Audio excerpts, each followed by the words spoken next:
Assalamualaikum warahmatullahi wabarakatuh. Sahabat-sahabat YouTube Dian Video yang berbahagia, ketemu lagi dengan saya di channel Dian Video. Kali ini saya akan sedikit sharing terkait dengan otomotif, yaitu pengalaman servis mobil saya, unit saya Toyota Calya tahun 2020 ya, untuk pengalaman servis ke 5 atau 2 tahun atau 40.000 km ya, mana dulu yang tercapai. Ini kebetulan unit saya sudah 2 tahun di bulan November 2022. Ini berapa biayanya dan part apa saja yang diganti, ini nanti akan saya sharing di sini. Tapi sebelumnya jangan lupa untuk like, comment, dan subscribe serta share channel ataupun konten dari Dian Video.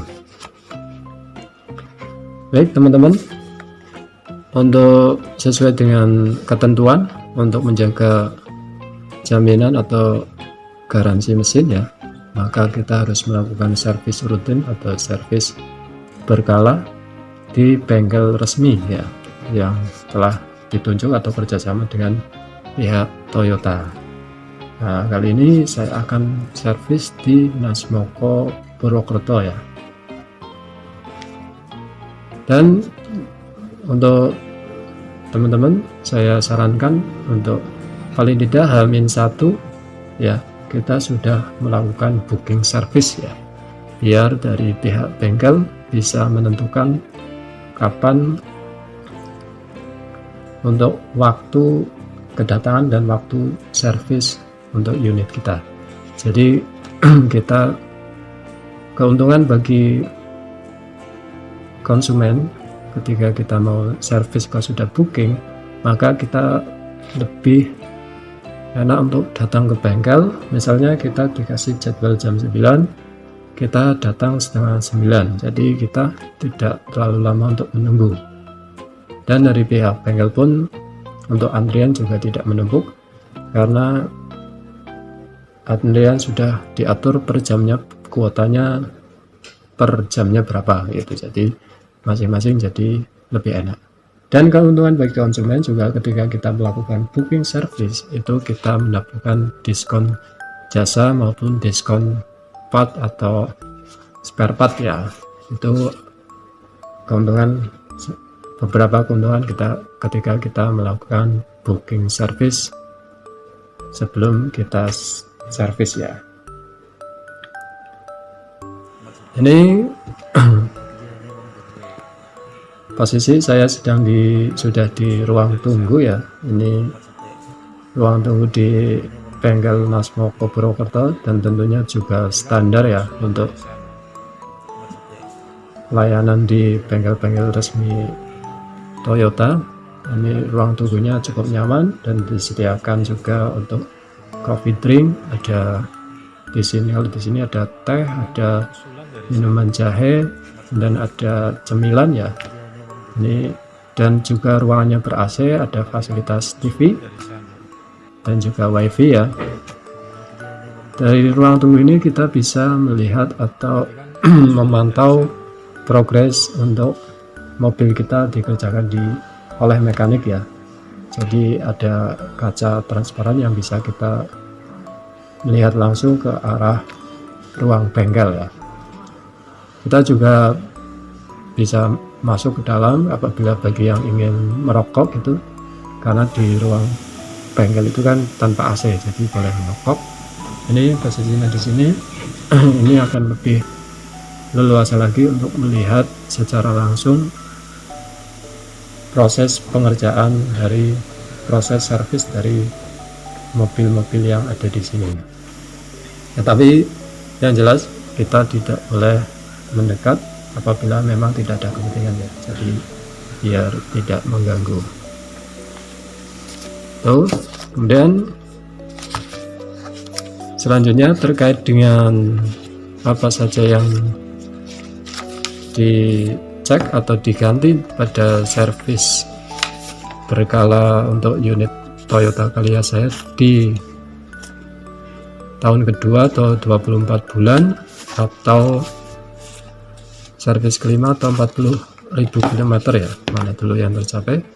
Kita mengacu ke buku waransi dan servis berkala ya. Ini kita bisa cek di sini, kita bisa lihat untuk ketentuan servis berkala kelima. Di sini bisa dilihat 24 bulan atau 40.000 km. Nah, kebetulan untuk unit saya itu kilometer baru di angka 8.200 sekian ya, jadi masih sangat jauh ya. Tapi karena masa bulannya atau tahunnya sudah waktunya untuk servis berkala, maka harus dilakukan servis berkala. Dan ini rekomendasi atau pengerjaan yang direkomendasikan di buku petunjuk. Nah, tapi dengan catatan ya, juga ada berbagai pertimbangan terkait dengan kilometer, juga sangat penting untuk menjadi pertimbangan apakah memang part tersebut sudah perlu diganti atau belum ya. Yang jelas untuk servis berkala itu yang harus diganti adalah oli mesin ya. Dan kita sebagai konsumen juga bisa mengonfirmasi, menanyakan lebih lanjut ke pihak supervisor ya, di layanan sebelum kita dikerjakan mobil kita. Baik, ini untuk nota ataupun bukti dari servis saya kemarin. Ini total ternyata hanya Rp410.000, yang menurut perkiraan itu untuk biaya servis kelima. Untuk kalian ini bisa dilihat di kartu free jasa ya. Ini di sini untuk biaya jasa, kebetulan saya dapat jasa itu yang gratis sampai servis ke-6. Kemudian untuk penggantian part ini biayanya sekitar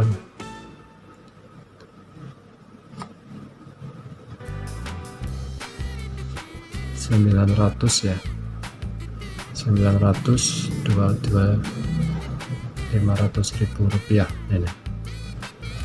Nah, berhubung kilometer saya masih 8.000 ya, masih sangat jauh dari maksimal yaitu 40.000, maka ada beberapa part atau bagian yang tidak dilakukan penggantian. Ini bisa di sini dicek. Jadi saya hanya melakukan ganti oli mesin, dan filter oli atau saringan oli juga saya tidak ganti karena di servis sebelumnya juga, servis keempat sudah saya ganti ya. Dan ini ganti busi ini juga enggak ya, dan ganti saringan pembersih udara juga enggak, dan ini bisa dilakukan sendiri ya. Ganti minyak rem, minyak kopling juga tidak ya, dan ganti oli gigi juga enggak, ganti oli transmisi manual juga enggak, ini balancing juga enggak ya, karena tidak ada masalah ya, tidak ada keluhan tuh.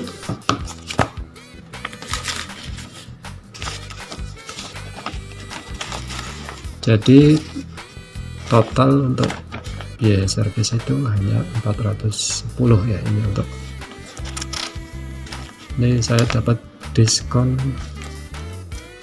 kalau tidak salah 10% ya.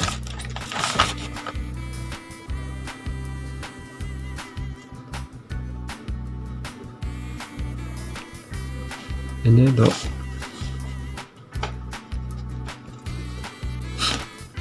sebelum PPN total 369 rupiah, dan setelah PPN jadi 410.401 rupiah.